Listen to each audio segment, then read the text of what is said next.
Halo sahabat entrepreneur, salam hebat, luar biasa ya. Berjumpa lagi dengan saya, Freddy Putra Ginting. Di video kali ini, saya akan membahas sebuah cerita tentang ikan hiu dan ikan salmon, gitu ya.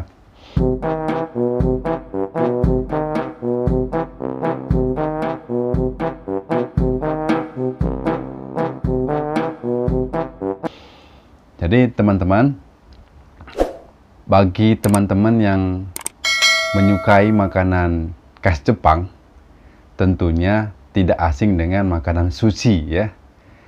Nah, di dalam makanan Jepang itu ada namanya sashimi. Nah, itu bahannya dari salmon, daging salmon yang segar. Nah,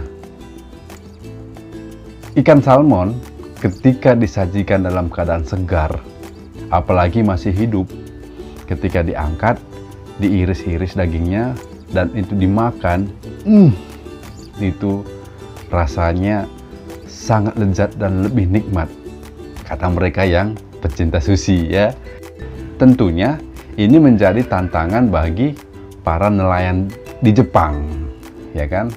Nah, akhirnya para nelayan di Jepang itu mencari cara bagaimana caranya supaya salmon tangkapan mereka di tengah lautan sana mereka bawa ke dalam bibir pantai dalam keadaan hidup ya. Dan akhirnya mereka berpikir bagaimana caranya. Mereka menemukan ide. Di kapal mereka atau di perahu mereka buat sebuah kolam kecil, lalu diisi air laut seperti habitat ikan salmon. Nah, setiap ikan salmon yang mereka tangkap itu dimasukkan ke dalam kolam kecil tadi.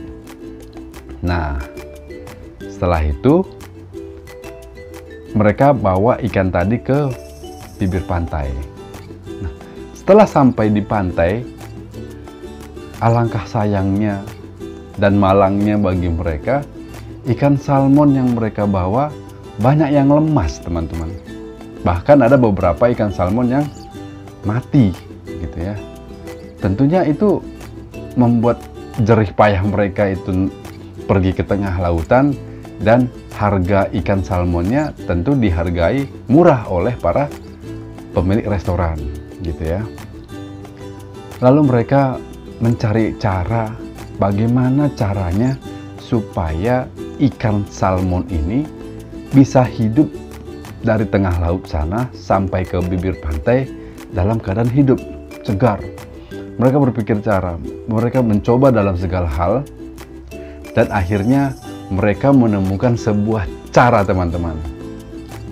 Akhirnya mereka menemukan ide. Jadi caranya sama, setiap ikan yang mereka tangkap mereka memasukkan ke dalam kolam.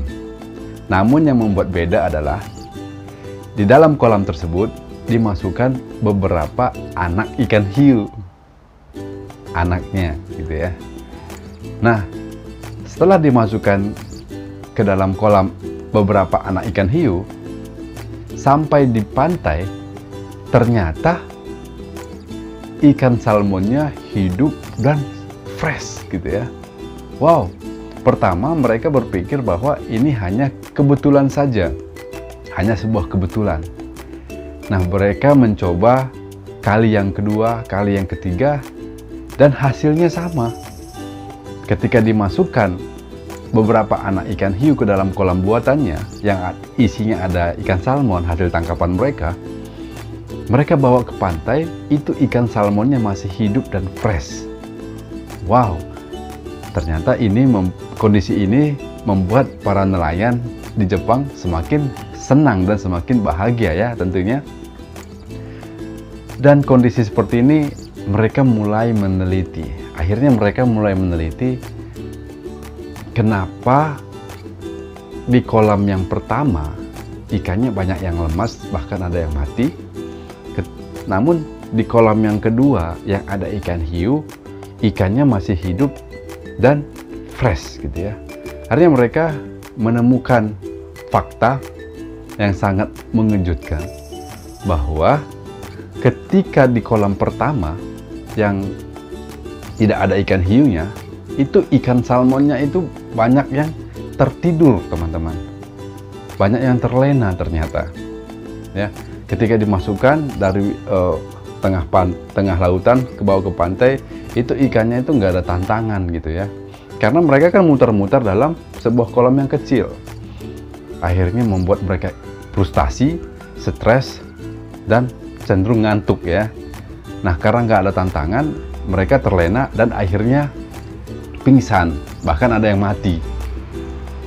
Oh, ternyata mereka mendapatkan, oh ternyata begini gitu ya. Nah, masuk ke dalam kolam yang kedua.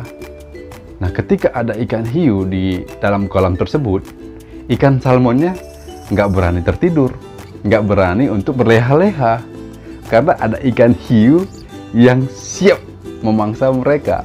Padahal ikan hiunya itu adalah anakan, nggak bakalan bisa memangsa mereka. Namun di mindset ikan salmon itu, hiu adalah pemangsa mereka. Akhirnya mereka itu berlari sekencang-kencangnya, berputar-putar untuk menyelamatkan diri. Mereka ketakutan, mereka takut untuk dimangsa oleh ikan hiu. Dan kondisi itulah yang membuat ikan hiunya hidup sampai ke pantai, karena mereka di bawah tekanan, karena mereka ketakutan. Ya, itu penyebabnya. Nah, jadi pesan moral dari cerita ini, teman-teman, yang ingin saya sampaikan di video kali ini, ternyata dengan adanya tantangan, dengan adanya challenge, dengan adanya cobaan hidup, itu membuat kita semakin hidup ternyata. Itu membuat kita semakin bergerak maju, berlari kencang, karena ada tantangan, ada pemangsa di belakang yang menanti kita. Ketika kita berjalan dengan lambat, itu pemangsa itu siap untuk memangsa kita. Ya, jadi supaya mereka itu tidak memangsa, kita tuh berlari sekencang-kencangnya. Nah, dalam kehidupan sehari-hari, pemangsa itu bisa kita ibaratkan adalah cicilan kita, ya, cicilan kita, biaya anak sekolah, ya, biaya hidup. Itu kan harus gitu kan, harus dilakukan, harus dibayar. Biaya hidup, biaya anak sekolah, biaya beli susu itu kan nggak boleh enggak. Nah, itu yang memacu kita supaya berlari kencang. Tantangan-tantangan seperti ini yang membuat kita berlari kencang. Ketika kita berjalan lambat, ya akan siap dimangsa, kan gitu ya. Jadi jangan takut dengan tantangan, karena dengan adanya tantangan akan membuat otot kita semakin kuat, kita semakin bergerak maju, dan kita semakin hidup, teman-teman. Ternyata dengan adanya tantangan, tekanan, target gitu ya, itu membuat kita semakin berjuang gitu.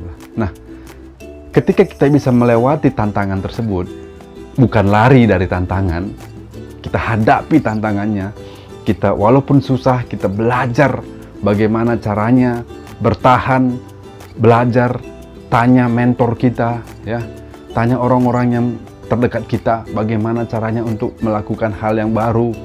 Kita mencoba dalam segala hal, coba plan A mentok, coba plan B mentok, coba plan C mentok, coba segala hal. Akhirnya kita menemukan dan berhasil keluar dari tantangan itu. Dan ingat, ketika kita bisa melewati tantangan, kita akan dihargai mahal. Itu hadiah yang menanti kita ketika kita bisa melewati tantangan demi tantangan. Memang berat, dan percayalah, setiap tantangan pasti ada solusinya. So, teman-teman,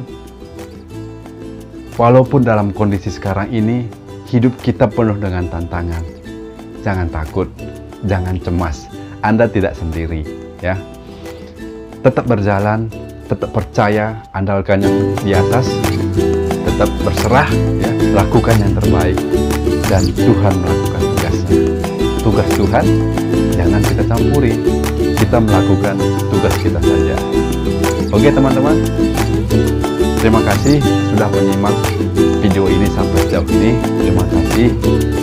Mungkin sampai di sini saja video kali ini. Semoga bermanfaat.